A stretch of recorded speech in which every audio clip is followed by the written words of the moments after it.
ಯಾವ ರೀತಿಯ ಸಮಸ್ಯೆಗಳು ಆರಂಭದಲ್ಲಿ ಕಾಣ್ತಾ ಇದ್ದಾವೆ, ಯಾವ ರೀತಿ ಮತದಾರರು ಅದರ ಸಮಸ್ಯೆಯನ್ನು ಪರದಾಡ್ತಾ ಇದ್ದಾರೆ? ಅವರು ಈ ಹಿಂದೆ 2024 ವೋಟ್ ಹಾಕಿದ್ರೂ ಕೂಡ ಅವ್ರಿಗೆ ಎನ್ಯುಮರೇಷನ್ ಫಾರ್ಮ್ ಬಂದಿಲ್ಲ. ಕೆಲವರೆಲ್ಲ BLO ಏನು ಮಾಡ್ತಾ ಇದ್ದಾರೆ ಅಂದರೆ ತಮ್ಮ ಹತ್ರನೇ ಇದನ್ನ ಇಟ್ಕೊಂಡು ಫಾರ್ಮ್ಸ್ ಇಟ್ಕೊಂಡು ಅಪ್ಲಿಕೇಶನ್ ಯಾರಿಗೆ ತಲುಪಿಸಿದಾರೆ ಅನ್ನೋದು ಗೊತ್ತಿಲ್ಲ, ಆದರೆ ತಲುಪಬೇಕಾದ ವ್ಯಕ್ತಿಗೆ ತಲುಪಿಲ್ಲ. ಅನಾಥ ಮಕ್ಕಳಿಗೆ ಯಾವ ರೀತಿಯ ನೆರವು ಸಿಗ್ತಾ ಇಲ್ಲ, ವೃದ್ಧಾಶ್ರಮದಲ್ಲಿರೋರು ಯಾವ ರೀತಿ ನೆರವು ಸಿಗ್ತಾ ಇಲ್ಲ ಅನ್ನೋದೊಂದು ಮಾಹಿತಿ ಅದು ಸೇರಿಸಿದ್ದಾರೆ. ತಂದೆ ತಾಯಿ ಹೆಸರು, ಸಂಗಾತಿ ಹೆಸರು ಅಂತ ಸೇರಿಸಿದ್ದಾರೆ. ಇದರಲ್ಲಿ ತಂದೆ ಹೆಸರು ನೀವು ಬರೆದ್ರೆ ನಾವು ತಗೊಳ್ಳೋದು, ಇಲ್ಲಾಂದರೆ ತಗೊಳ್ಳಲ್ಲ ಅಂತ BLOಗಳು ಹೇಳಿದ್ದಾರೆ. ರೇಷನ್ ಕಾರ್ಡ್ ಇರುತ್ತೆ, ಅದು ನಡೆಯಲ್ಲ. ಡ್ರೈವಿಂಗ್ ಲೈಸೆನ್ಸ್ ನಡೆಯಲ್ಲ, ಪಾನ್ ಕಾರ್ಡ್ ನಡೆಯಲ್ಲ. ಇದು ಯಾವುದೋ ಡಾಕ್ಯುಮೆಂಟ್ ನಡೆಯಲ್ಲ ಅಂತ ಆದಾಗ ಅವ್ರಿಗೆ ಕೇಳಿರುವಂಥ ದಾಖಲೆ ಯಾವುದು ಅಂತ ಗಮನಿಸಿದ್ರೆ ಪಾಸ್ಪೋರ್ಟ್ ಅಂತ ಹೇಳ್ತಾರೆ. 87ಗಿಂತ ಮುಂಚೆ ಇರುವಂತಹ ಬ್ಯಾಂಕ್ ಪಾಸ್ಬುಕ್ ಅಂತ ಹೇಳ್ತಾರೆ. ಇಲ್ಲಿ ಇನ್ನೂ ಒಂದಿಷ್ಟು ಕೆಲವು ಊರುಗಳ ಹೆಸರುಗಳೇ ಸಿಗ್ತಾ ಇಲ್ಲ ಅನ್ನೋ ಆರೋಪಗಳು ಬರ್ತಾ ಇದೆ. ಸೊ ಹಲಸಿನ ಬೆಲೆ ಅನ್ನೋದು ಜಾಕ್ಫ್ರೂಟ್ ಪ್ರೈಸ್ ಅಂತ ಆಗಿದೆ. ಒಂದು ಹಾಸನ ಡಿಸ್ಟಿಕಲ್ಲಿ ಕ್ರೊಕಡೈಲ್ ಅಂತ ಆಗಿದೆ. ಸೊ ಈ ರೀತಿ ತುಂಬಾನೇ ಊರುಗಳು ಡಿಫ್ರೆಂಟ್ ಆಗಿರೋದು ಇವತ್ತು ನಾನು ಒಂದು ಗಮನಿಸ್ತಾ ಇದ್ದೆ. ಇದ್ರ ಬಗ್ಗೆ ಚುನಾವಣಾ ಆಯೋಗ ಏನಾದರೂ ಸ್ಪಷ್ಟನೆ ಕೊಡ್ತಾ ಇದೆಯಾ, ಅಥವಾ ನೀವು ಹೇಳಿದ ಕೇಳಿಸ್ಕೊಳ್ಳೋಕ್ಕಾದ್ರೂ ಅವ್ರ ಕಿವಿಗಳು ಓಪನ್ ಇದ್ದಾರೆ? ಸೊ ಕೇಳಿಸ್ಕೊಳ್ತಾ ಇದ್ದಾರೆ, ಆದರೆ ಸ್ಪಷ್ಟನೆ ಕೊಡುವಂಥದ್ದು, ಪರಿಹಾರ ಹುಡುಕುವಂಥದ್ದು, ಅದನ್ನು ಸರಿ ಮಾಡುವಂಥದ್ದು ಯಾವುದು ಮಾಡಿಲ್ಲ. SIR ಇಂದ ಸುಮಾರು 6,05,00,000 ಜನ ಡಿಲೀಟ್ ಆಗಿರುವಂಥದ್ದು. ಇದು ತುಂಬ ದೊಡ್ಡ ಸಂಖ್ಯೆ. ಅನೇಕ ದೇಶಗಳಲ್ಲಿ ಇಷ್ಟು ಜನಸಂಖ್ಯೆ ಇಲ್ಲ. ಅಷ್ಟು ದೊಡ್ಡ ಸಂಖ್ಯೆ ಜನನ ನೀವು ಆಚೆ ಇಟ್ಟು ನೀವು ಚುನಾವಣೆಗಳನ್ನು ನಡೆಸಿದ್ರೆ ಆ ಚುನಾವಣೆಗೆ ಅರ್ಥ ಇರೋದಿಲ್ಲ ಅನ್ನೋದು ನನ್ನ ಭಾವನೆ. ಸುಪ್ರೀಂ ಕೋರ್ಟು ಗೊತ್ತಿದ್ದು ಗಾಂಧಾರಿ ಥರ ಕಣ್ಣಿಗೆ ಪಟ್ಟೆ ಕಟ್ಟಿಕೊಂಡು ಕುಳಿತಿದೆ. ನಮಸ್ಕಾರ, ಇದನ್ನ.comಗೆ ಸ್ವಾಗತ. ನಾನು Sunil Sirsangi. SIR special intensive revision ಶುರುವಾಗಿ ಕರ್ನಾಟಕದಲ್ಲಿ ಆಗಲೇ 15 ದಿನಗಳಾಗಿದೆ. ಇನ್ನು ಕೆಲವೇ ದಿನಗಳಲ್ಲಿ ಎನ್ಯುಮರೇಷನ್ ಫಾರ್ಮ್ಗಳು ಮರಳಿ ಕೊಡುವ ದಿನಾಂಕ ಮುಗಿಯುತ್ತಾ ಬಂದಿದೆ. ಆದರೆ ಹಲವಾರು ಸಮಸ್ಯೆಗಳು ಕಾಡ್ತಾ ಇದ್ದಾವೆ. ಇದು ಬೆಡಂಬುತವಾಗಿ ಜನರನ್ನು ಕಾಣ್ತಾ ಇದೆ. ಮತದ ಹಕ್ಕೇನಿದೆ, ಮತದಾನದ ಹಕ್ಕಿದೆ, ಅದು ಉಳಿಸಿಕೊಳ್ಳಲು ಕರ್ನಾಟಕದ ಜನತೆ ನಿಜವಾಗ್ಲೂ ಪರದಾಡ್ತಾ ಇದ್ದಾರೆ. ಯಾವ ರೀತಿಯ ಸಮಸ್ಯೆಗಳು ಕರ್ನಾಟಕದ ಮತದಾರರು ಎದುರಿಸ್ತಾ ಇದ್ದಾರೆ ಅನ್ನೋದ್ರ ಬಗ್ಗೆ ತಿಳಿದುಕೊಳ್ಳೋಣ. ಅದ್ರ ಬಗ್ಗೆ ಹೆಚ್ಚಿನ ರಿಸರ್ಚ್ ಮಾಡಿರುವ ಆದಮ್ ಖಾನ್ ಅವರು ನಮ್ಮ ಜೊತೆಗಿದ್ದಾರೆ. ಜಾಗೃತ ಕರ್ನಾಟಕದ ಆದಮ್ ಖಾನ್ ಅವರೇ ಕಾರ್ಯಕ್ರಮಕ್ಕೆ ಸ್ವಾಗತ. ನಮಸ್ತೆ. ನೋಡಿ, ಒಂದು ರೀತಿ ನೋಡಿದ್ರೆ SIR ದೇಶದ ಎಲ್ಲೆಲ್ಲಿ ಆಗ್ತಾ ಇದೆ ಅದ್ರ ಬಗ್ಗೆ ನೀವು ಗಮನಿಸ್ತಾ ಬಂದಿದ್ರೆ, ಅದ್ರ ಬಗ್ಗೆ ವಿಶೇಷವಾಗಿ ಸ್ಟಡಿ ಮಾಡ್ತಾ ಬಂದಿದ್ರೆ. ಈಗ ರಾಜ್ಯದಲ್ಲಿ ಶುರುವಾಗಿದೆ. ಯಾವ ರೀತಿಯ ಸಮಸ್ಯೆಗಳು ಆರಂಭದಲ್ಲಿ ಕಾಣ್ತಾ ಇದ್ದಾವೆ, ಯಾವ ರೀತಿ ಮತದಾರರು ಅದರ ಸಮಸ್ಯೆಯಿಂದ ಪರದಾಡ್ತಾ ಇದ್ದಾರೆ? ಸರ್, ಈಗಾಗಲೇ SIR ಸ್ಟಾರ್ಟ್ ಆಗಿದೆ. ಬೇರೆ ಬೇರೆ ರಾಜ್ಯದಲ್ಲಿ ಆದಂತಹ ನಾವು ಗಮನಿಸಿದ್ವಿ ಯಾವ ರೀತಿಯಲ್ಲಿ ಜನ ತಮ್ಮ ಮತದಾನದ ಅಧಿಕಾರವನ್ನು ಕಳ್ಕೊಂಡಿದ್ರು ಅಂತ. ಅದ್ರ ಮುಂದುವರಿದ ಭಾಗವಾಗಿ ಈಗ ಏನು ಕರ್ನಾಟಕದಲ್ಲಿ ಸ್ಟಾರ್ಟ್ ಆಗಿದೆ, 29ನೇ ತಾರೀಕಿಂದ ಎನ್ಯುಮರೇಷನ್ ಫಾರ್ಮ್ನ ಹಂಚ್ತಾ ಇದ್ದಾರೆ. ಸಾಕಷ್ಟು ಜನಕ್ಕೆ ಅವರು ಈ ಹಿಂದೆ 2024 ವೋಟ್ ಹಾಕಿದ್ರೂ ಕೂಡ ಅವ್ರಿಗೆ ಎನ್ಯುಮರೇಷನ್ ಫಾರ್ಮ್ ಬಂದಿಲ್ಲ. ಅಂದರೆ ಅವ್ರ ಹತ್ರ ಇತ್ತೀಚಿನ ಚುನಾವಣಾ ಗುರುತಿನ ಚೀಟಿ ಸಂಖ್ಯೆ ಅಥವಾ ಚೀಟಿ ಇದೆಲ್ಲ ಇದೆ ಅವ್ರ ಹತ್ರ ಇದ್ದೂ ಸಹ ಅವ್ರಿಗೆ ಎನ್ಯುಮರೇಷನ್ ಫಾರ್ಮ್ ಪ್ರಿಂಟಾಗಿ ಬಂದಿಲ್ಲ. ಕೆಲವೊಂದು ಕಡೆ ಏನಾಗ್ತಾ ಇದೆ ಅಂತ ಅಂದರೆ ಏನು ಗಣತಿ ನಮೂನೆ ಅಂತ ಏನಿದೆ ಅದು ತುಂಬೋದಕ್ಕೆ ಸಾಕಷ್ಟು ವಿದ್ಯಾವಂತರಿಗೆ ಸಾಧ್ಯ ಆಗ್ತಾ ಇಲ್ಲ. ಅಂಥದ್ರಲ್ಲಿ ಬಡವರಿಗೆ ಜೊತೆಗೆ ಅವಿದ್ಯಾವಂತರಿಗೆ ಆ ಗಣತಿ ನಮೂನೆಯನ್ನು ತುಂಬೋದು ದೊಡ್ಡ ಟಾಸ್ಕ್ ಆಗಿರೋಂಥದ್ದು. ಇದ್ರ ಜೊತೆಗೆ ಮತ್ತೆ ಇನ್ನು ಮೇಜರ್ ಪ್ರಾಬ್ಲಮ್ ಏನು ಅಂತ ಅಂದರೆ, ಕೆಲವೊಂದಷ್ಟು ಜನಕ್ಕೆ 2002 ಇರುವಂತಹ ವೋಟರ್ ಲಿಸ್ಟು ಡೌನ್ಲೋಡ್ ಆದ್ರೂ ಸಹ ಅದರಲ್ಲಿ ಹೆಸರಿಲ್ಲ. ಆದರೆ ಅವರು ಇದಕ್ಕಿಂತ ಮುಂಚೆ ಎಲ್ಲ ಚುನಾವಣೆಗಳಲ್ಲಿ ಮತ ಹಾಕಿದ್ದಾರೆ, ಆದರೆ 2002 ವೋಟರ್ ಲಿಸ್ಟಲ್ಲಿ ಹೆಸರಿಲ್ಲ. ಹಾಗಾಗಿ ಜನ ಇದರಿಂದ ಸಾಕಷ್ಟು ತೊಂದರೆ, ಜೊತೆಗೆ ಗೊಂದಲ, ಅದಾದಮೇಲೆ ಒಂದು ಭಯ ಇದೆ, ಎಲ್ಲಿ ನಮ್ಮ ವೋಟ್ ಹೋಗುತ್ತೋ ಅಂತ. ಈ ವೆಸ್ಟ್ ಬೆಂಗಾಲಲ್ಲಿ ಏನಾಗಿತ್ತು ಅಂತಂದರೆ, ಅಲ್ಲಿ ಏನೆಲ್ಲ ವೋಟರ್ಸ್ ಆಚೆ ಉಳ್ಕೊಂಡಿದ್ರು ಅವ್ರಿಗೆ ಅವರ ಒಂದು ನಾಗರಿಕತ್ವನ ಪರಿಶೀಲನೆ ಮಾಡೋದಕ್ಕೆ ಇದಕ್ಕೆ ಕಳಿಸಿರೋವಂಥದ್ದು, ಕಾಂಪಿಟೆಂಟ್ ಅಥಾರಿಟಿಗೆ ಕಳಿಸಿರೋವಂಥದ್ದು. ಸೊ ಇದೆಲ್ಲ ಗಮನಿಸಿ ಸಾಕಷ್ಟು ಜನ ಭಯದಿಂದ ಇದ್ದಾರೆ, ಗೊಂದಲ ಇದೆ. ಅದಾದಮೇಲೆ ಅವ್ರಿಗೆ ವೆಬ್ಸೈಟ್ಗಳಲ್ಲಿ ಏನು ನೀವು ಡೌನ್ಲೋಡ್ ಮಾಡ್ಕೋಬೋದು, ಎಲ್ಲ ಮಾಹಿತಿ ಸಿಗುತ್ತೆ ನಮ್ಮ ವೆಬ್ಸೈಟ್ಗಳಲ್ಲಿ ಅಂತ ಚುನಾವಣಾಧಿಕಾರಿಗಳು ಹೇಳ್ತಾರೆ. ಆದರೆ ಆ ಮಾಹಿತಿಗಳಲ್ಲಿ ವೆಬ್ಸೈಟಲ್ಲಿ ಸಿಗ್ತಾ ಇಲ್ಲ. ಆಮೇಲೆ ವಿದ್ಯಾವಂತರಿಗೆ, ಹಳ್ಳಿ ಜನಕ್ಕೆ ಆ ವೆಬ್ಸೈಟ್ನ ಉಪಯೋಗಿಸೋದಕ್ಕೂ ಬರೋದಿಲ್ಲ. ಇವ್ರು ಆಗಾಗ ಅದು ಡೌನ್ ಆಗ್ತಾ ಇರ್ತೈತೆ, ಆ ವೆಬ್ಸೈಟ್ ವರ್ಕೇ ಆಗ್ತಾ ಇರಲ್ಲ. ಈ ಥರದ್ದೆಲ್ಲ ಸಾಕಷ್ಟು ಗೊಂದಲ. ಹಳ್ಳಿಗಳಲ್ಲಿ ನೆಟ್ವರ್ಕ್ ಸಮಸ್ಯೆನೂ ತುಂಬ ದೊಡ್ಡದಾಗಿರುತ್ತೆ. ಹೌದೌದು, ನೆಟ್ವರ್ಕ್ ಸಮಸ್ಯೆಗಳಿದ್ದಾವೆ. ಕೆಲವ್ರ ಹತ್ರ ಮೊಬೈಲ್ಗಳೇ ಇಲ್ಲ. ಡಿಜಿಟಲ್ ಸಾಕ್ಷರತೆ ಇದೆ ಸಾಕಷ್ಟು ಜನಕ್ಕೆ, ಆದರೆ ಈ ವೆಬ್ಸೈಟ್ಗಳಲ್ಲಿ ಯಾವ ರೀತಿ ಅವ್ರು ಡೌನ್ಲೋಡ್ ಮಾಡ್ಕೋಬೇಕು, ಡೌನ್ಲೋಡ್ ಮಾಡ್ಕೊಂಡಾದ್ಮೇಲೆ ಅದರಲ್ಲಿರೋ ಯಾವ ಮಾಹಿತಿನ ಎನ್ಯುಮರೇಷನ್ ಫಾರ್ಮಲ್ಲಿ ಬರೀಬೇಕು ಅನ್ನೋದನ್ನು ಸಾಕ್ಷರತೆ ಅನ್ನೋದ್ರ ಬಗ್ಗೆ ಪ್ರಶ್ನೆ ಇದೆ. ಅಕ್ಷರ ಬಲ್ಲವನು ಸಾಕ್ಷರನ ಅಂದರೆ ಡಿಜಿಟಲ್ ಸಾಕ್ಷರತೆ ಬಗ್ಗೆ ವಿಚಾರ ಮಾಡ್ತಾ ಇದ್ರೆ, ಮೊಬೈಲ್ ಬಳಸುವವರು ಎಲ್ಲರೂ ಡಿಜಿಟಲ್ ಸಾಕ್ಷರರ. ಯಾಕಂದ್ರೆ ಅದರಲ್ಲಿ ಅವರು ಯೂಟ್ಯೂಬ್ ನೋಡ್ತಾರೆ, ಇನ್ಸ್ಟಾಗ್ರಾಮ್ ನೋಡ್ತಾರೆ, ಫೋನ್ ಮಾಡ್ತಾರೆ, ತಮ್ಮ ಫೋಟೋ ಶೂಟ್ ಮಾಡ್ಕೊಳ್ಳೋದು ಗೊತ್ತು, ಸೆಲ್ಫಿ ತೊಗೊಳೋದು ಗೊತ್ತು. ಬಟ್ ಒಂದು ಇಲೆಕ್ಷನ್ ಕಮಿಷನ್ ಅಂತ ಕಾಂಪ್ಲಿಕೇಟೆಡ್ ಆದ ವೆಬ್ಸೈಟನ್ನು ಡೌನ್ಲೋಡ್ ಮಾಡ್ಕೊಂಡು ಅಥವಾ ಅದನ್ನು ಓಪನ್ ಮಾಡಿಕೊಂಡು ಅದಕ್ಕೆ ತಮ್ಮ ಬೇಕಾದ ಮಾಹಿತಿಯನ್ನು ಹುಡುಕೋದು ನಿಜವಾಗ್ಲೂ ಅಷ್ಟು ಸುಲಭ ಅಂತ ಕಷ್ಟ ಸರ್. ಇನ್ನ ಕಷ್ಟ ಯಾವಾಗ ಆಗ್ಬಿಡುತ್ತೆ ಅಂತ ಅಂದ್ರೆ 2008ರಲ್ಲಿ ಡಿಲಿಮಿಟೇಷನ್ ಆಗಿದೆ.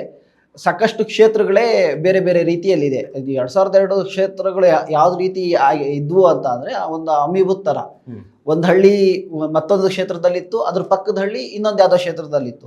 ಈಗ ಅವು ಏನಾಗಿದೆ ಅಂದ್ರೆ ಎಲ್ಲ ಸೇರಿ ಅಲ್ಲಿ ತಾಲೂಕು ಹೆಡ್ ಕ್ವಾರ್ಟರ್ ಇರೋ ಕ್ಷೇತ್ರನೇ ಮಾಡ್ಬಿಟ್ಟಿದ್ದಾರೆ. ಆದ್ರೆ 2002ರಲ್ಲಿ ಹಾಗಿರ್ಲಿಲ್ಲ. ಈಗ ತುಮಕೂರಲ್ಲಿ ಒಂದು ಬೆಳ್ಳಾವಿ ಕ್ಷೇತ್ರ ಇದೆ. ಆ ಬೆಳ್ಳಾವಿ ಕ್ಷೇತ್ರಕ್ಕೆ ಈಗಿರುವಂತಹ ಮಧುಗಿರಿ ಕ್ಷೇತ್ರದ ಒಂದು ಹೋಬಳಿ, ಕೊರಟಗೆರೆ ಕ್ಷೇತ್ರದ ಒಂದು ಹೋಬಳಿ ಹಾಗೂ ಗುಬ್ಬಿ ಕ್ಷೇತ್ರದ ಒಂದು ಹೋಬಳಿ ಎಲ್ಲ ಸೇರಿಸಿ ಬೆಳ್ಳಾವಿ ಕ್ಷೇತ್ರ ಅಂತ ಮಾಡಿದ್ರು. ಈಗ ಅವರು ಈಗಿರುವಂತಹ ಒಂದು ಜಾಗ್ರಫಿಕಲ್ ಏರಿಯಾ ಹೋಗ್ತಾ ಇದ್ರೆ, ಬಸ್ಸಲ್ಲಿ ಪ್ರಯಾಣ ಮಾಡ್ತಾ ಇದ್ರೆ ಕೊರಟಗೆರೆಯಿಂದ 40 ಕಿಲೋಮೀಟರ್ ದೂರದಲ್ಲಿರುವಂತಹ ಒಂದು ಊರು ಕೊರಟಗೆರೆ ಕ್ಷೇತ್ರದಲ್ಲಿರುತ್ತೆ. ಇದೊಂದು ಸ್ವಲ್ಪ ದೂರ ಪ್ರಯಾಣ ಮಾಡಿದ್ರೆ ಅದೇ ಮುಂದೆ ಸಿಗುವಂಥ ಊರು ಬೆಳ್ಳಾವಿ ಕ್ಷೇತ್ರದಲ್ಲಿ ಇದೆ. ಹೀಗಾಗಿ ತುಂಬ ಕನ್ಫ್ಯೂಸಿಂಗ್ ಇದೆ. ಅವ್ರಿಗೆ ಗೊತ್ತೇ ಆಗೋದಿಲ್ಲ ಕೆಲವೊಂದ್ಸರಿ ಯಾವ ಕ್ಷೇತ್ರದಲ್ಲಿ 2002ರಲ್ಲಿ ನಾವು ವೋಟ್ ಹಾಕಿದ್ವಿ ಅಂತ. ಈ ರೀತಿ ಎಲ್ಲ ತೊಂದರೆ ಇದೆ. ತುಂಬಾ ಹೊಸ ಕ್ಷೇತ್ರಗಳು ಹುಟ್ಕೊಂಡಿದ್ದಾವೆ. ಯಾಕಂದ್ರೆ ಬೆಂಗಳೂರಿಗೆ ಒಮ್ಮಿಗ್ಲೆ 28 ಕ್ಷೇತ್ರಗಳಾದವು. ಅದೇ ರೀತಿ ತುಮಕೂರಲ್ಲಿ ಕ್ಷೇತ್ರಗಳನ್ನು ಕಳೆದುಕೊಂಡ್ರು. ಕುಣಿಗಲ್ ಇತ್ತು, ಹುಲಿಯೂರು ದುರ್ಗ ಕ್ಷೇತ್ರ, ಹುಲಿಯೂರು ದುರ್ಗ ಕ್ಷೇತ್ರನೇ ಇಲ್ಲ ಈಗ. ಅದೇ ರೀತಿ ಗದಗ ಡಿಸ್ಟಿಕ್ ಅಲ್ಲಿ ಮುಂಡ್ರಿಗೆ ಇತ್ತು, ಮುಂಡ್ರಿಗೆ ಕ್ಷೇತ್ರ ಇಲ್ಲ. ಹೊಸ ಕ್ಷೇತ್ರ ಹುಟ್ಕೊಂಡು ಹಳೆ ಕ್ಷೇತ್ರಗಳು ಹೋದವು. ಅಂತ ಸಮಸ್ಯೆಗಳನ್ನು ಈಗ ಅವ್ರು ಎದುರಿಸ್ತಾ ಇದ್ದಾರೆ. ಇಲ್ಲಿ ಇನ್ನೂ ಒಂದಿಷ್ಟು ಕೆಲವು ಹೆಸರುಗಳೇ, ಊರುಗಳ ಹೆಸರುಗಳೇ ಸಿಗ್ತಾ ಇಲ್ಲ ಅನ್ನೋ ಆರೋಪಗಳು ಕೇಳಿ ಬರ್ತಾ ಇದೆ. ಅಥವಾ ಫಾರ್ ಎಕ್ಸಾಂಪಲ್ ಸಕ್ಕರೆ ಗೋಲ್ಹಳ್ಳಿ, ನೀವು ಹುಡುಕಿದ್ ಸಿಗಲ್ಲ, ಅದು ಶುಗರ್ ಗೋಲ್ಹಳ್ಳಿ ಅಂತೇನೋ ಮಾಡಿದ್ದಾರೆ. ಹೌದು, ಈ ರೀತಿ ಏನಾದ್ರು ಎಕ್ಸಾಂಪಲ್ಗಳು ಬರ್ತಾ ಇದಾವ ಜನರಲ್ಲಿ? ತುಂಬಾ ಇದೆ ಸರ್. ಇದ್ರ ಈ ರೀತಿ ಇರುವಂತದ್ದು ಒಂದು ಡಿಮ್ಯಾಂಡ್ ಅಂತ ಒಂದು ಊರಿದೆ. ನಿಜವಾದ ಊರ ಹೆಸರು ಏನಾದ್ರದ್ದು ಅದು ಸಿಗಲ್ಲ ಸರ್. ಈಗ ನಾವು ಬೇರೆ ಕ್ಷೇತ್ರದ ಹುಡುಕ್ತಾ ಇದೀವಲ್ಲ ನಾವು, ಆಗ ಹೋಗ್ದು ಅಲ್ಲಿ ನೋಡಿದ್ರೆ ಡಿಮ್ಯಾಂಡ್ ಅಂತ ಇರುತ್ತೆ. ಅಂದ್ರೆ ಕರ್ನಾಟಕದಲ್ಲಿ ಡಿಮ್ಯಾಂಡ್ ಅನ್ನೋ ಯಾವ ಹಳ್ಳಿ ಇದೆಯಪ್ಪ? ಯಾವ್ದು ಹಳ್ಳಿ ಇಲ್ಲ, ಫುಲ್ ಡಿಮ್ಯಾಂಡ್ ಆಗಿದೆ ಈಗ ಅದಕ್ಕೆ. ಹೌದು, ಜಾಕ್ ಫ್ರೂಟ್ ಪ್ರೈಸ್ ಅನ್ನೋದು ನಾವು ಈ ಹಿಂದೆನೇ ಹೇಳಿದೀವಿ. ಜಾಕ್ ಫ್ರೂಟ್ ಪ್ರೈಸ್ ಅಂತ ತುಮಕೂರು ಡಿಸ್ಟ್ರಿಕ್ಟ್ ಅಲ್ಲಿ ಇಲ್ಲ, ಹಲಸಿನ ಬೆಲೆ, ಹಲಸಿನ ಬೆಲೆ ಅಂತ ಹೇಳ್ಬಿಟ್ಟು ಇಲ್ಲಿ ಮದ್ದೂರು ಕ್ಷೇತ್ರ. ಸೊ ಹಲಸಿನ ಬೆಲೆ ಅನ್ನೋದು ಜಾಕ್ ಫ್ರೂಟ್ ಪ್ರೈಸ್ ಅಂತ ಆಗಿದೆ. ಒಂದು ಹಾಸನ ಡಿಸ್ಟ್ರಿಕ್ಟ್ ಅಲ್ಲಿ ಕ್ರೊಕಡೈಲ್ ಅಂತ ಆಗಿದೆ. ಸೊ ಈ ರೀತಿ ತುಂಬಾನೇ ಊರುಗಳು ಡಿಫ್ರೆಂಟ್ ಆಗಿರೋದು. ಇವತ್ತು ನಾನು ಒಂದು ಗಮನಿಸ್ತಾ ಇದ್ದೆ, ದಾವಣಗೆರೆ ಜಿಲ್ಲೆಯಲ್ಲಿ ಒಂದು ಊರಿನ ಹೆಸರು ಏನು 2 ಸ್ಟೋರಿ ವಿಲೇಜ್ ಅನ್ನೋ ತರ ಇರೋಂಥದ್ದು. 2 ಸ್ಟೋರಿ ವಿಲೇಜ್ ಅಂತ ಇದೆ. ಈ ರೀತಿ ಬಹಳ ವಿಚಿತ್ರವಾಗಿ ಅವರು ಎ ಇಂದ ಟ್ರಾನ್ಸ್ಲೇಟ್ ಮಾಡಿದ್ದಾರೆ. ಅದು ಊರು ಸಿಗಲ್ಲ. ಅದಾದ್ಮೇಲೆ ಕೆಲವೊಂದು ಊರು 2002ರಲ್ಲಿ ನಾವು ಡೌನ್ಲೋಡ್ ಮಾಡಿರೋದು ಒಂದು ತೋರಿಸ್ತಾ ಇರುತ್ತೆ, ಅದು ಪೋಲಿಂಗ್ ಸ್ಟೇಷನ್ ಹೆಸರು ಒಂದು ತೋರಿಸ್ತಾ ಇರ್ತದೆ. ನೀವು ಒಳಗಡೆ ಹೋದ್ರೆ ಬೇರೆ ಊರಿನ ಒಂದು ಇನ್ಫಾರ್ಮೇಶನ್ ಅದರಲ್ಲಿ ಇದೆ. ಈ ರೀತಿಯಾಗಿದೆ. ಕೆಲವೊಂದು ಕ್ಷೇತ್ರಗಳಲ್ಲಿ ಹೈಯರ್ ಪ್ರೈಮರಿ ಸ್ಕೂಲ್ ಅಂತ ಹಾಕಿ ಅಷ್ಟಕ್ಕೆ ಬಿಟ್ಟಿದ್ದಾರೆ, ಊರ ಹೆಸರು ಇಲ್ಲ. ಈಗ ಹೈಯರ್ ಪ್ರೈಮರಿ ಸ್ಕೂಲ್ ಅನ್ನೋ ಸಾಕಷ್ಟು ಹಳ್ಳಿಗಳು ರಾಜ್ಯದ ಎಲ್ಲ ಊರಲ್ಲೂ ಇದಾವೆ. ಸೊ ಯಾವ ಪೋಲಿಂಗ್ ಬೂತ್ ಅಂತ ಹುಡುಕೋದಕ್ಕೆ ಆಗೋದಿಲ್ಲ, ವಿಲೇಜ್ ಹೆಸರೇ ಇಲ್ಲ ಅದರಲ್ಲಿ. ಈ ರೀತಿ ಸಮಸ್ಯೆಗಳು ಇಂದನೂ ಕೂಡ ಸಾಕಷ್ಟು ತೊಂದರೆ ಅಂತ ಆಗ್ತದೆ. ಇಲ್ಲಿ ಇನ್ನೊಂದು ನಮ್ಮ ಗುರು, ಆಕೃತಿ ಗುರು, ನಮ್ಮ ಫ್ರೆಂಡೇ ಒಬ್ರು, ಅವ್ರದ್ದು ಊರು ಹೆಜ್ಜಾಳ, ದೇವನಹಳ್ಳಿ ಅಂತಂತೆ. ಅವ್ರ ಊರ ಹೆಸರೇ ಸಿಗೋದಿಲ್ಲ ಅಂತ ಅದರಲ್ಲಿ. ಬೇರೆ ಊರ ಹೆಸರಲ್ಲಿ ಅವರು ಊರಿನ ಮತದಾರ ಪಟ್ಟಿ ಸಿಗ್ತಾ ಇದೆ ಅಂತ. ಇಂಥ ಸಮಸ್ಯೆಗಳು ಬಂದಾಗ ಮತದಾರರು ಏನ್ ಮಾಡ್ಬೇಕು? ಸೊ ಒಂದು ಅವ್ರಿಗೆ ಪರಿಹಾರ ಅಂತ ಅಂದರೆ BLOಗಳು ಇದು ಮಾಡಬೇಕು. ಸಮಸ್ಯೆ ಅಲ್ಲೂ ಕೂಡ ಇರುವಂಥದ್ದು BLOಗಳಿಗೆ ಸರಿಯಾದ ತರಬೇತಿ ನೀಡಿದ್ದಾರೆ. ದೊಡ್ಡ ಹಾಲ್ಗಳಲ್ಲಿ ಅವ್ರಿಗೆ ಕುಡಿಸಿ ತರಬೇತಿ ಕೊಟ್ಟಿದ್ದಾರೆ. ಆ ತರಬೇತಿ ಆದಮೇಲೆ ಏನಾದರೂ ಡೌಟ್ಸ್ ಇದ್ದರೆ ಡೌಟ್ಸ್ ಕೇಳೋಕ್ಕೆ ಅವಕಾಶ ಕೊಟ್ಟಿಲ್ಲ. ವಿಡಿಯೋಗಳನ್ನ ಕಳಿಸ್ತೀವಿ, ಅದನ್ನು ನೋಡಿ ರೆಫರ್ ಮಾಡಿ ಅಂತ ಹೇಳಿದ್ದಾರೆ. ಸೊ ಈ ರೀತಿ ಸಮಸ್ಯೆ ಇರೋದ್ರಿಂದ BLOಗಳಿಗೂ ಸಾಕಷ್ಟು ಜನಕ್ಕೆ ಅವರು ಯಾವ ಊರಿದ್ದಲ್ಲಿ ಇರ್ತಾರೋ ಅದು ಮಾಹಿತಿ ಇದೆ ಅಷ್ಟೇನೆ. ಅವರು ಈಗ ಬೇರೆ ಊರಿಂದ ಅಲ್ಲಿಗೆ ಶಿಫ್ಟ್ ಆಗಿದ್ರೆ ಅಥವಾ ಬೇರೆ ಊರಿಂದ ಬಂದಿರೋ ಹೆಣ್ಮಕ್ಳಿಗೆ ಸಮಸ್ಯೆ ಆದಾಗ, ಅವರು ಒಂದು ಕ್ಷೇತ್ರ ಹುಡುಕೋಬೇಕು ಅಂತ ಆದಾಗ ಅವ್ರಿಗೆ ಮತ್ತೆ ಅವರು ಪರದಾಡಬೇಕಾಗಿದೆ. ಈ ರೀತಿ ಅನೇಕ ಊರುಗಳಲ್ಲಿ ಯಾರು ಮದುವೆಯಾಗಿ ಬಂದಿದ್ದಾರೆ ಊರಿನಲ್ಲಿ ಹೆಣ್ಮಕ್ಳು, ಅಂಥವ್ರಿಗೆ ಸಾಕಷ್ಟು ತೊಂದರೆ ಆಗ್ತಾ ಇರುವಂಥದ್ದು. ಈ ಹಿಂದೆ ಏನು SIR ಬೇರೆ ಬೇರೆ ರಾಜ್ಯದಲ್ಲಿ ನಡೆದಾಗ ನಾವು ಗೊತ್ತಿರೋಂಥದ್ದೇನು 66ರಿಂದ 70% ವೋಟ್ ಡಿಲೀಟ್ ಆಗಿರೋದ್ರಲ್ಲಿ ಮಹಿಳೆಯರು ಇರೋದು. ಆ ಒಂದು ಸಿಚುವೇಶನ್ ನಮ್ಮ ಕರ್ನಾಟಕಕ್ಕೂ ಬರೋದ್ರೆ ನಾವು ಆಶ್ಚರ್ಯ ಪಡಬೇಕಾಗಿಲ್ಲ ಸರ್. ಅದ್ರ ಜೊತೆಗೆ ಇವೆಲ್ಲ ಸಮಸ್ಯೆಗಳಾಗಿದ್ದಾವಲ್ಲ, ಶುಗರ್ ಗೋಲ್ಹಳ್ಳಿ, ಸಕ್ಕರೆ ಗೋಲ್ಹಳ್ಳಿ ಅಥವಾ ಜಾಕ್ ಫ್ರೂಟ್ ಪ್ರೈಸ್, ಇದ್ರ ಬಗ್ಗೆ ಚುನಾವಣಾ ಆಯೋಗ ಏನಾದರೂ ಸ್ಪಷ್ಟನೆ ಕೊಡ್ತಾ ಇದೆಯಾ? ಅಥವಾ ನೀವು ಹೇಳಿದ ಕೇಳಿಸ್ಕೊಳ್ಳೋಕ್ಕಾದ್ರೂ ಅವ್ರ ಕಿವಿಗಳು ಓಪನ್ ಇದಾವ? ಸೊ ಕೇಳಿಸ್ಕೊಳ್ತಾ ಇದ್ದಾರೆ, ಆದರೆ ಸ್ಪಷ್ಟನೆ ಕೊಡುವಂಥದ್ದು, ಪರಿಹಾರ ಹುಡುಕುವಂಥದ್ದು, ಅದನ್ನು ಸರಿ ಮಾಡುವಂಥದ್ದು ಯಾವುದು ಮಾಡಿಲ್ಲ. ಯಾಕಂದರೆ ನಾವು ಈ ಜಾಕ್ ಫ್ರೂಟ್ ಪ್ರೈಸ್ ಬಗ್ಗೆ ಸಾಕಷ್ಟು ದಿನ ಮುಂಚೆನೂ ಸುದ್ದಿ ಆಗಿದೆ ಬೇರೆ ಬೇರೆ ಪತ್ರಿಕೆಗಳಲ್ಲೂ, ಬಟ್ ಅದನ್ನು ಸರಿಪಡಿಸಿಲ್ಲ ಇಲ್ಲಿವರೆಗೂ. ನೀವು ಇವತ್ತು ನೋಡಿದಾಗ್ಲೂ ಜಾಕ್ ಫ್ರೂಟ್ ಪ್ರೈಸ್ ಅಂತಾನೆ ಇದೆ, ಒಂದು ಕ್ರೊಕಡೈಲ್ ಅಂತ ಇರುವಂಥದ್ದು ಕ್ರೊಕಡೈಲ್ ಅಂತಾನೆ ಇದೆ.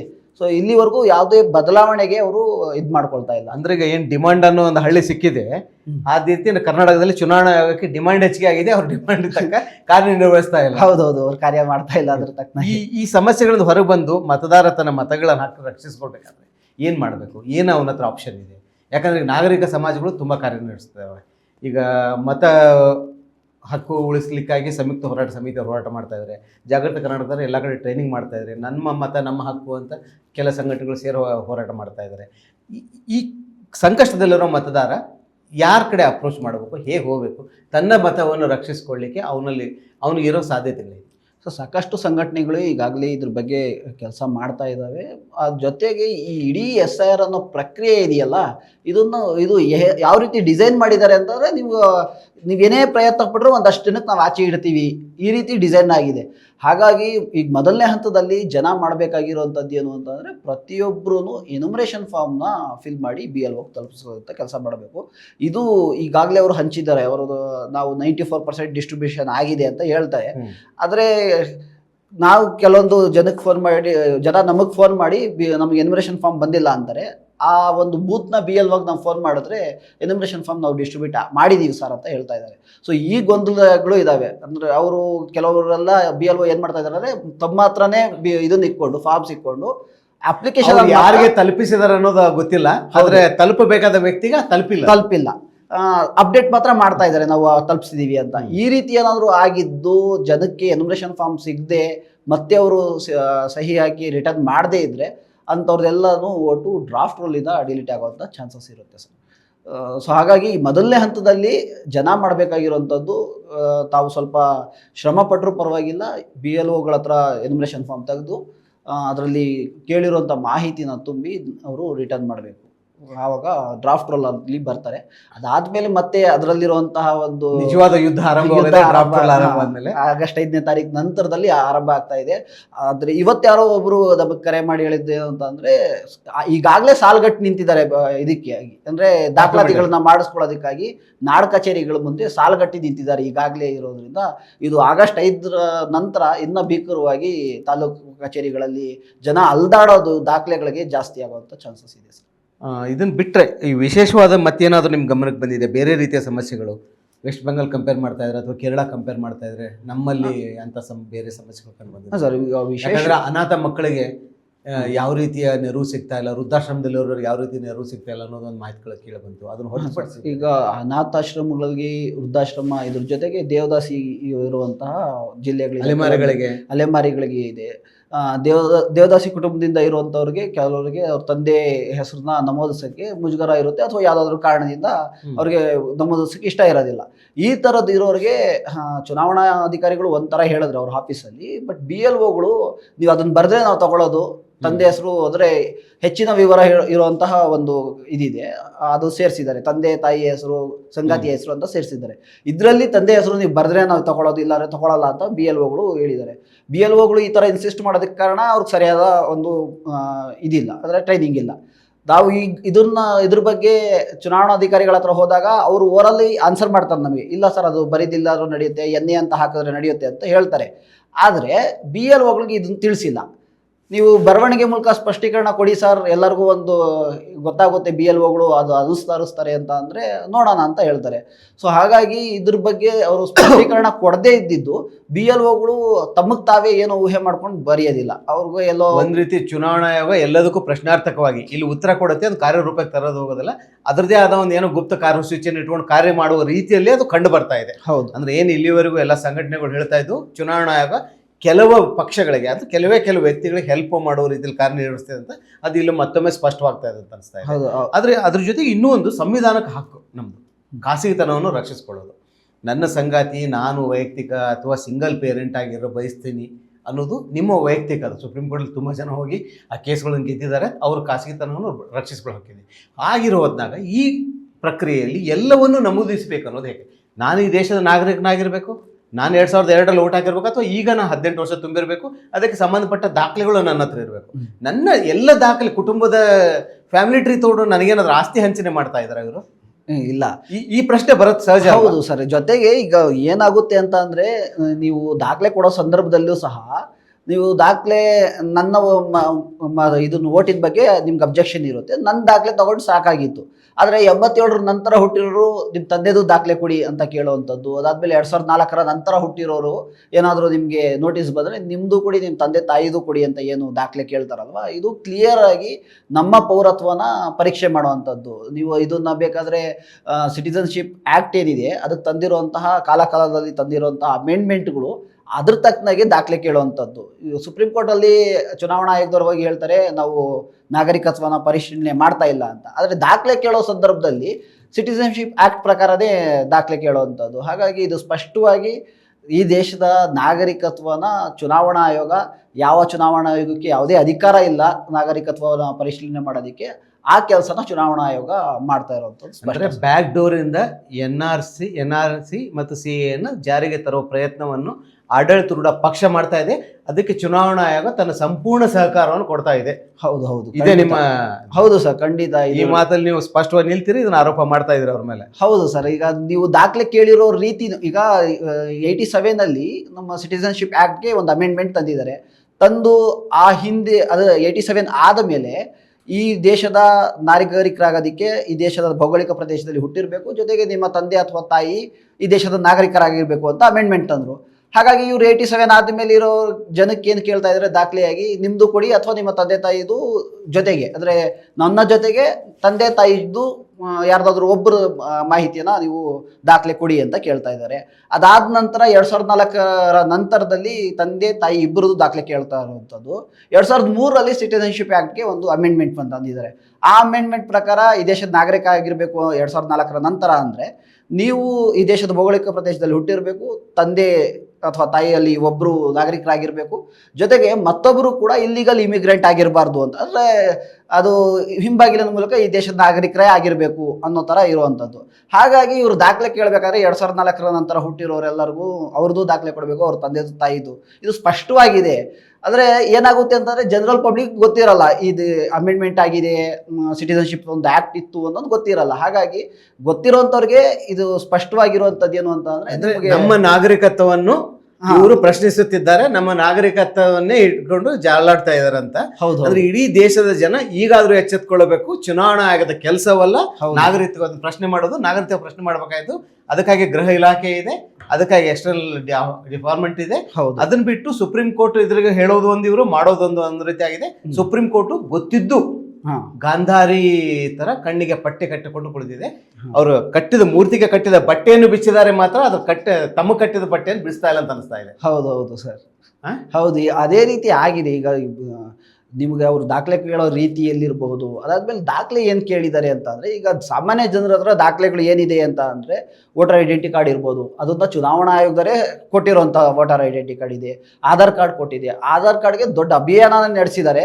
ಆಧಾರ್ ಕಾರ್ಡ್ ನಡೆಯಲ್ಲ, ಐಡೆಂಟಿ ಕಾರ್ಡ್ ನಡೆಯೋದಿಲ್ಲ, ಅವ್ರಿಗೆ ಇದು ರೇಷನ್ ಕಾರ್ಡ್ ಏನು ಇರುತ್ತೆ, BPL ರೇಷನ್ ಕಾರ್ಡ್ ಇರುತ್ತೆ, ಅದು ನಡೆಯಲ್ಲ, ಡ್ರೈವಿಂಗ್ ಲೈಸೆನ್ಸ್ ನಡೆಯಲ್ಲ, ಪಾನ್ ಕಾರ್ಡ್ ನಡೆಯಲ್ಲ. ಇದು ಯಾವುದೋ ಡಾಕ್ಯುಮೆಂಟ್ ನಡೆಯಲ್ಲ ಅಂತ ಆದಾಗ ಅವ್ರಿಗೆ ಕೇಳಿರುವಂಥ ದಾಖಲೆ ಯಾವುದು ಅಂತ ಗಮನಿಸಿದ್ರೆ ಪಾಸ್ಪೋರ್ಟ್ ಅಂತ ಹೇಳ್ತಾರೆ, 87ಗಿಂತ ಮುಂಚೆ ಇರುವಂತಹ ಬ್ಯಾಂಕ್ ಪಾಸ್ಬುಕ್ ಅಂತ ಹೇಳ್ತಾರೆ, ಜಮೀನು ದರಖಾಸ್ತು ಏನಾದರೂ ಆಗಿದ್ರೆ ಆ ದಾಖಲೆ ಕೇಳ್ತಾರೆ, ಜನ್ಮ ಪ್ರಮಾಣ ಪತ್ರ ಕೇಳ್ತಾರೆ, ಅದಾದ ಮೇಲೆ SLC ಮಾರ್ಕ್ಸ್ ಕಾರ್ಡ್ ಕೇಳ್ತಾರೆ, ಅವರು ಕ್ಯಾಸ್ಟ್ ಸರ್ಟಿಫಿಕೇಟ್ ಕೇಳ್ತಾರೆ, ವಾಸಸ್ಥಳ ದೃಢೀಕರಣ ಪತ್ರ, ಅಂದರೆ ಅದರಲ್ಲೂ ಪರ್ಮನೆಂಟ್ ರೆಸಿಡೆನ್ಷಿಯಲ್ ಸರ್ಟಿಫಿಕೇಟ್ ಅಂತ ಹೇಳುವಂಥದ್ದು. ಈ ರೀತಿ ದಾಖಲೆ ಕೇಳಿದಾಗ ಅದು ಎಲ್ಲರಿಗೂ ತಿಳಿಯುವಂಥದ್ದು ಏನು ಅಂತ ಅಂದರೆ ಇವರು ಏನೋ ಬೇರೆದನ್ನ ನಿರೂಪಿಸಕ್ಕೆ ಹೋಗಿದ್ದಾರೆ ಅನ್ನೋದೇ ತಿಳಿಯುತ್ತೆ. ಎರಡು ರೀತಿಯ ನಾಗರಿಕರನ್ನು ನಮ್ಮ ದೇಶದಲ್ಲಿ ಸೃಷ್ಟಿಸುವ ಏನು RSS ಹುನ್ನಾರ ಇದೆ, ಅದನ್ನು BJP ಕಾರ್ಯರೂಪಕ್ಕೆ ತರಲು ಪ್ರಯತ್ನ ಮಾಡ್ತಾ ಇದೆ. ಅದನ್ನು ಚುನಾವಣಾ ಆಯೋಗ ಈ ಮೂಲಕ NRC CAA ಫೇಲ್ ಆಯ್ತು, ಅದಕ್ಕೆ ಈ ಮೂಲಕ ತರುವ ಒಂದು ಸಂಚು ನಡೀತಾ ಇದೆ. ಇಲ್ಲ ಅಮೆರಿಕನ ಒಂದು ಎಕ್ಸಾಂಪಲ್ ತೆಗೆದುಕೊಳ್ಳೋಣ.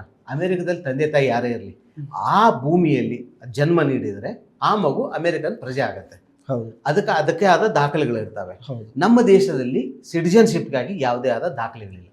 ಇಲ್ಲಿವರೆಗೂ ನಾವು ಆಧಾರ ಸಿಟಿಜನ್ಶಿಪ್ ಅಂದ್ಕೊಂಡಿದ್ವಿ, ಪಾಸ್ಪೋರ್ಟ್ ಅಂದ್ಕೊಂಡಿದ್ವಿ. ಈಗಾಗಲೇ ಎಕ್ಸ್ಟರ್ನಲ್ ಅಫೇರ್ಸ್ ಆಫೀಸರ್ಸ್ ಹೇಳೋ ಪ್ರಕಾರ ಪಾಸ್ಪೋರ್ಟ್ ಕೇವಲ ಟ್ರಾವೆಲಿಂಗ್ ಡಾಕ್ಯುಮೆಂಟ್ ಅಂತ ಹೇಳಿದ್ದಾರೆ. ಇದೊಂದು ಕೆಟ್ಟ ಹಾಸ್ಯಾಸ್ಪದ. ಯಾಕಂದ್ರೆ ಅಕಸ್ಮಾತ್ ಇನ್ನು ಮುಂದಿನ ದಿನಗಳಲ್ಲಿ ಯಾರು NRIಗಳಿದ್ದಾರೆ, ಯಾರು ವಿದೇಶದಲ್ಲಿದ್ದಾರೆ, ಅವರ ಪಾಸ್ಪೋರ್ಟ್ ಅನ್ನು ನೀವು ದೇಶದ ನಾಗರಿಕ ಅಂತ ಪ್ರೂವ್ ಮಾಡ್ಲಿಕ್ಕೆ ಇದಾಗೋದಿಲ್ಲ. ಇದು ಓನ್ಲಿ ಟ್ರಾವೆಲ್ ಡಾಕ್ಯುಮೆಂಟ್ ಅಂದ್ರೆ ಅವರಿಗೆಲ್ಲ ಬೇಡಿ ಹಾಕಿ ವಾಪಸ್ ಕಳಿಸ್ಬೇಕಾಗತ್ತೆ. ಇನ್ಕ್ಲೂಡಿಂಗ್ ಕೆಟ್ಟ ಪರಿಸ್ಥಿತಿ ಬಂದ್ರೆ ಭಾರತದ ಪ್ರಧಾನಿನೂ ವಿದೇಶಕ್ಕೆ ಹೋದ್ರೆ ಅದೇ ಪರಿಸ್ಥಿತಿ ಎದುರಿಸಬೇಕಾಗತ್ತೆ. ಯಾಕಂದ್ರೆ ಅವರು ನಾಗರಿಕತ್ವವನ್ನು ಪ್ರೂವ್ ಮಾಡ್ಲಿಕ್ಕಾಗಿ ಅದೇ ಪಾಸ್ಪೋರ್ಟ್ ಅನ್ನೇ ತೋರಿಸ್ತಿರ್ತಾರೆ. ಅವ್ರ ಅವ್ರು ತೋರಿಸ್ಲಿಲ್ಲ ಅಂದ್ರೆ ಅವ್ರ ಆಫೀಸರ್ಸ್ ಅದನ್ನೇ ಪ್ರೊಡ್ಯೂಸ್ ಮಾಡ್ತಾ ಇರ್ತಾರೆ. ಈ ಸಂಕಟ ಸಿಗ್ತಿರ್ತಾರೆ. ಈ ರೀತಿಯ ಅಂದ್ರೆ 140 ಕೋಟಿ ಜನ ಇದ್ದಾರೆ. ಇದರಲ್ಲಿ ಎಷ್ಟೋ ಜನ ಇನ್ನೂವರೆಗೂ ದಾಖಲೆಗಳೇ ತಲುಪಿಲ್ಲ, ಸರ್ಕಾರದ ಯಾವುದೇ ನೆರವು ತಲುಪಿಲ್ಲ, ಅವರು ಅಕ್ಷರಸ್ಥರೂ ಆಗಿಲ್ಲ. ಅಂಥ ದೇಶದಲ್ಲಿ ಈ ರೀತಿಯ ಒಂದು ರೀತಿ ಇಲೆಕ್ಷನ್ ಕಮಿಷನ್ ಮಾಡ್ತಾ ಇರೋದು ದೊಡ್ಡ ಅನ್ಯಾಯ ಅಂತ ಅನ್ಸಲ್ಲ? ಸಂವಿಧಾನದ ಮೇಲೆ ದಾಳಿ ಅಂತ ಅನಿಸ್ತಾ ಇಲ್ವಾ ನಿಮಗೆ? ಖಂಡಿತ ಸರ್, ಸಂವಿಧಾನವಾಗಿ ನೇರಾನೇರವಾಗಿ ದಾಳಿ ಮಾಡ್ತಾ ಇರುವಂಥದ್ದು ಇವರು. ಯಾಕಂದರೆ ಒಂದು ಈ ದಾಖಲೆಗಳು ಏನು ಹೇಳಿದಾರಲ್ವ, ಇದನ್ನು ಪಡೆದುಕೊಳ್ಳೋದಕ್ಕೆ ಸಾಮಾನ್ಯ ಜನ ಪರಿತಪ್ಸೋದು ಒಂದಾದರೆ, ಅದಾದಮೇಲೆ ಈ ದೇಶದ ನಾಗರಿಕರು ಯಾಕಾಗಿ ದಾಖಲೆಗಳನ್ನ ಕೊಡ್ತಾ ತಿರುಗಾಡಬೇಕು ಮತ್ತು ಎಷ್ಟು ಸರಿ ಅಂತ ತಿರುಗಾಡಬೇಕು? ಅವರು ಈಗಾಗಲೇ ಎಲ್ಲ ಕೆಲಸಗಳಿಗೂ ಇವರು ಮತ್ತೆ ಒಂದು ದಾಖಲೆ ಕೊಡಿ, ಈ ದಾಖಲೆ ಕೊಡಿ ಅಂತ ಕೇಳುವಂಥದ್ದು. ಅದ್ರ ಜೊತೆಗೆ ತಾವು ತಮ್ಮ ಪೂರ್ವಜರು ಸತತವಾಗಿ ಹೋರಾಡಿ ಈ ದೇಶಕ್ಕೆ ಸ್ವಾತಂತ್ರ್ಯ ತಂದುಕೊಂಡಾದ್ಮೇಲಿಂದ ತಮಗೆ ಸಿಕ್ಕಿರುವಂಥ ಹಕ್ಕು ಏನಿದೆ ಸರ್ಕಾರವನ್ನು ಆಯ್ಕೆ ಮಾಡ್ಕೊಳ್ಳೋವಂಥದ್ದು. ಆ ಆಯ್ಕೆ ಮಾಡ್ಕೊಳ್ಳೋಂಥ ಸರ್ಕಾರ ಈಗ ಏನು ಮಾಡ್ತಾ ಇದೆ ಅಂತಂದರೆ ಮತದಾರರನ್ನ ಆಯ್ಕೆ ಮಾಡ್ಕೊಳ್ತಾ ಇದೆ, ನನಗೆ ಯಾರು ಓಟ್ ಹಾಕಬೇಕು ಅಂತ. ಸೊ ಇದು ಯಾವುದೇ ಸಂದರ್ಭವಾಗಿ ನಾವು ನೋಡಿದ್ರೂ ನೇರವಾಗಿ ಸಂವಿಧಾನದ ಮೇಲೆ ದಾಳಿ. ಸಂವಿಧಾನದ ಮೂಲ ತತ್ವ ಏನಿದೆ, ಜನರೇ ಸರ್ಕಾರನ ರಚಿಸೋವಂಥದ್ದು, ಅದ್ರ ಮೇಲೆ ದಾಳಿ. ಯಾಕಂದರೆ ಈಗ ಆ ರೀತಿ ಆಗ್ತಾ ಇಲ್ಲ ಅಂತ ಅನಿಸುತ್ತೆ. ಈಗಾಗಲೇ ನಡೆದಿರುವಂತಹ ಒಂದು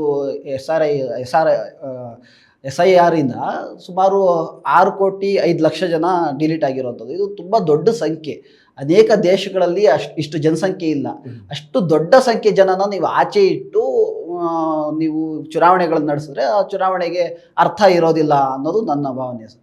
ಯಾಕಂದರೆ ನಾವು ವೆಸ್ಟ್ ಬೆಂಗಾಲ್ದಲ್ಲಿ ನೋಡಿದ್ವಿ, 27 ಲಕ್ಷ ಜನನ ಲಾಜಿಕಲ್ ಡಿಸ್ಕ್ರಿಮಿನೇಷನ್ ಮೂಲಕ ಹೊರಗಿಟ್ಟಿದ್ರು. 7 ಲಕ್ಷ ಜನ 8 ಲಕ್ಷ ಜನ ಹೊಸದಾಗಿ ಮತದಾರ ಪಟ್ಟಿಗೆ ಸೇರ್ಪಡೆ ಮಾಡಿದ್ರು. ಆ ಎರಡೂ ಸೇರಿಸಿದ್ರೆ ಅವರಿಬ್ಬರು ನಡುವೆ, ಎರಡೂ ಪಕ್ಷಗಳ ನಡುವಿನ ಸೋಲು ಗೆಲುವಿನ ಅಂತರ ಅಷ್ಟೇ ಇದೆ. ಹೌದು.